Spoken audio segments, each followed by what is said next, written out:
Olá, Olá, tudo bem, Carolina? tudo bom? So, would you introduce yourself? You're in LA? Yes, I'm in What are, LA. what are you doing there? What is a nice Brazilian girl doing in a terrible place like LA? Well, I actually think LA is a wonderful place, but I do miss Brazil a lot. I'm an associate planning director at Deutsch. I've been living in the States for about 4 years now. I worked at Crispin Porter and Bukowski Miami at 180 LA and now at Deutsch. Ah, well, you know, the purpose of our course is to introduce people to English that they would be using in their professional life, in advertising, creativity, and things such as that. Where did you learn your English and when? Well, I learned my English through life, I guess. I started learning English really young. I was about 3 or 4 years old when I started studying in the American school in Rio de Janeiro. And then when I was about 13, I moved to Espírito Santo, and they didn't have an American school, so I stopped studying English. Um, but then when I was about 15, I lived in Napa Valley in California for a year. I felt that my English was getting a little bit rusty, so I decided to do an exchange program, exchange student program, to sort of pick up and, after studying English so hard for so long, I didn't want to lose it. Um, Eventually, I started liking this whole global trotting, traveling the world sort of thing. That later on, after I came back to Brazil, I graduated from high school. I eventually decided to go to university abroad again. So I went to an American university based in Geneva, and while I was there, I got a scholarship to go to this same university to the campus in Thailand. So I lived in between Geneva and Thailand for a while, Wow. but always studying in English. Yeah. um, then I went back to Brazil to start my career. I worked at NBS, then W Macan, I guess I have to say that in Portuguese, when I got a job offer to go work at Crispin Miami, and yeah, I'm constantly learning.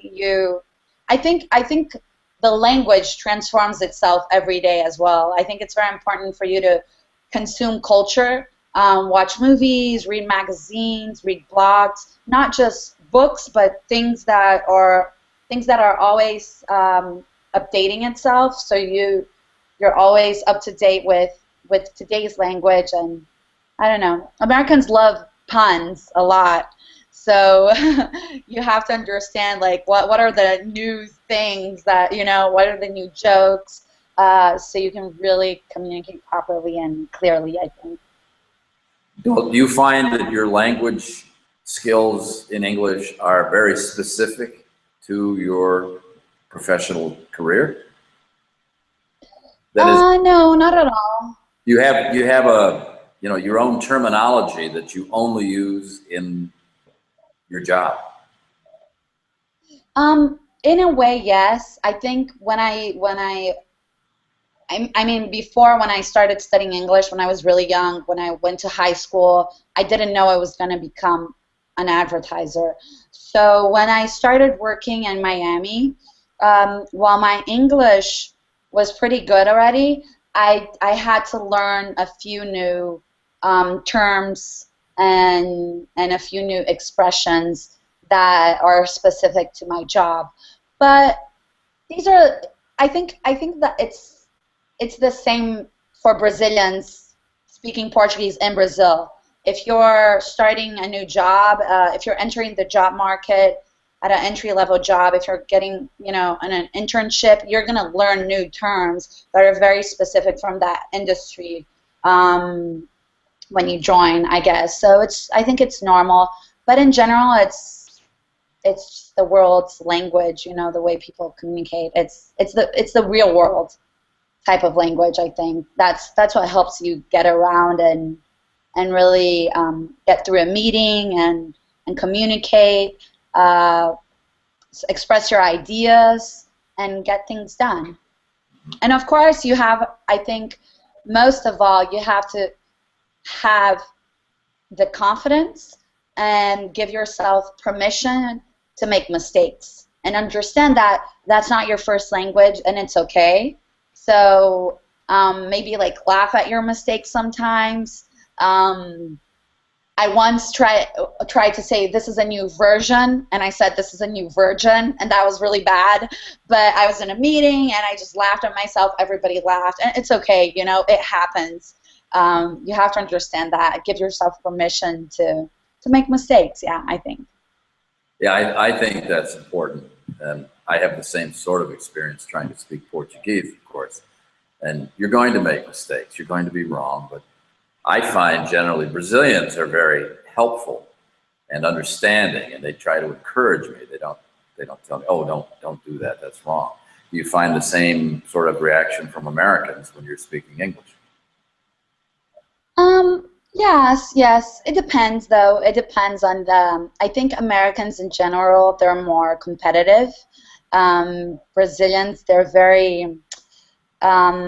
They're very nice. I think at the end of the day, I always say, like, people ask me what were some of the biggest cultural crashes I felt, some of the cultural differences and within the job market.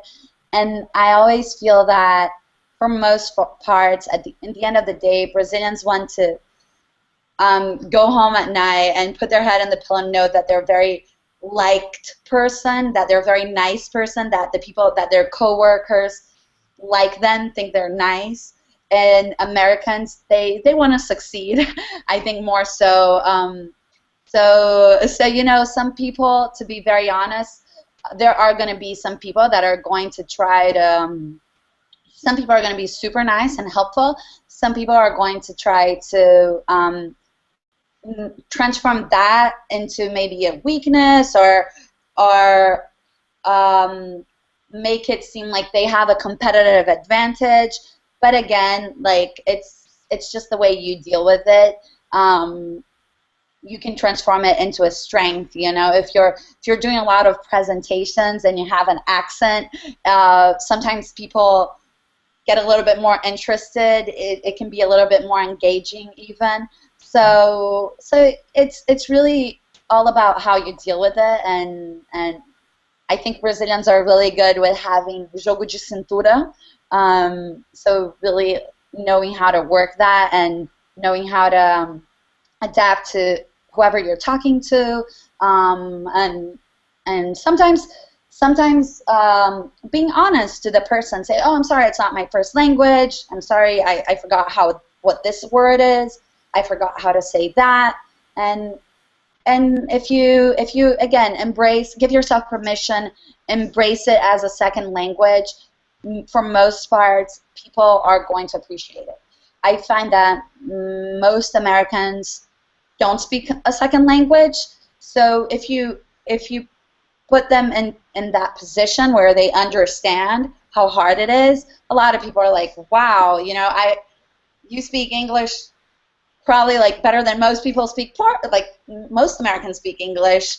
So they understand. They're nice, but you have to be prepared to protect yourself from some people that are going to try to, you know, take advantage of the situation. I think we have someone else on the screen here. Hello? Hello? Hi. Liane. Yeah. Well, introduce yourself and ask a question if you have one. Actually, I'm just listening right now because I'm baking a brownie right now. Like, I'm trying to multitask, so. What are you baking? I'm sorry? A brownie. Oh, nice.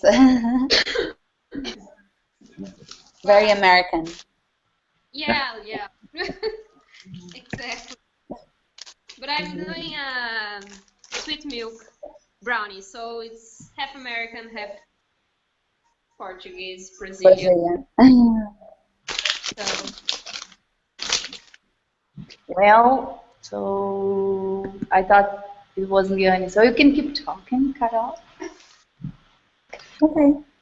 Well, do you have another question to ask me, or? I just wanted to know about the what you're going to talk about in this course, in our course, Marketing Communication in English, please. So my plan is to give the students an assignment. So I have a brand that I want to tell them about. I want to pretend I'm a client and I'm briefing them on a strategic planning assignment, not a creative work. So usually, and I think that is going to be an interesting exercise because they can try to talk to other people about it. And do, usually in planning, we like to do research. When we start off doing research, we like to look at the 4 C's: just competitive, consumer, culture, and the company.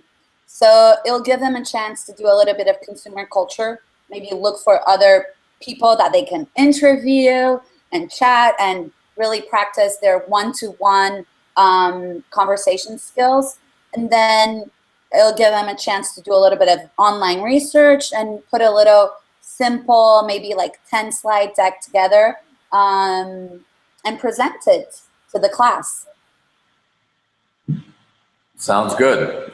Well, my job here in Curitiba, of course, is to give them a sounding board in English so they can practice on me before they perform for you. Oh, that's great. Hello? I think we froze.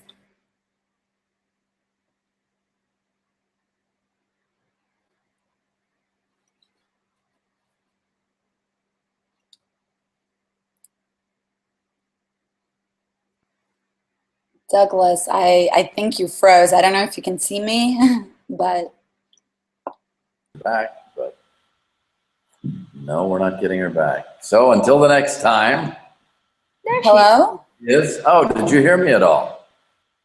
No, I just saw like a frozen screen. Yeah, that's what I saw too. Everything stopped.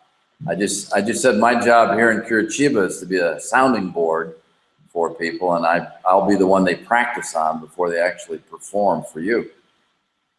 Okay, yeah, that's perfect. That's great. I'm sure everyone's going to do a really good job.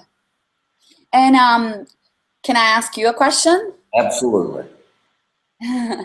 What do you think is going to be the best sort of exercise or the best sort of skills that will be the most helpful for these students that we should challenge them on or get them to practice? Yeah, absolutely. The what's most important is for them to do the speaking and for you to do the listening. So you outline the presentation and then they have to say everything. The less you speak, the more they speak, the more they'll learn. I have a friend that told me the other day, well, I'm Brazilian, I'm a woman, and I'm a planner. So I'll try not to speak a lot.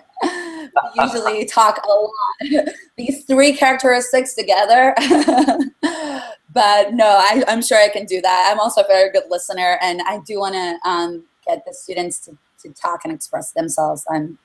And yeah, I'm eager to meet them. Great. Well, the thing for you to do, of course, is to challenge them all the time.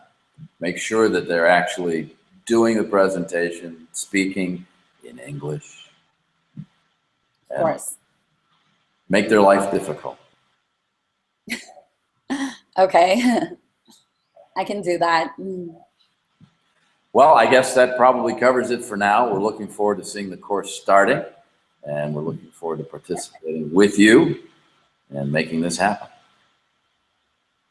Great. Thank you. Thank you for chatting with me, and I'm also very eager to meet the students and challenge them, and like you said, make them work really hard. Well, enjoy the California sunshine. We're in the middle of winter, of course. Oh, it's nice and warm here. Well, bye. Have a great night over there. It's still early afternoon. No, not really early afternoon for us here. But have a great night, and we'll see each other soon again, I guess. Okay. Ciao, ciao. Ciao.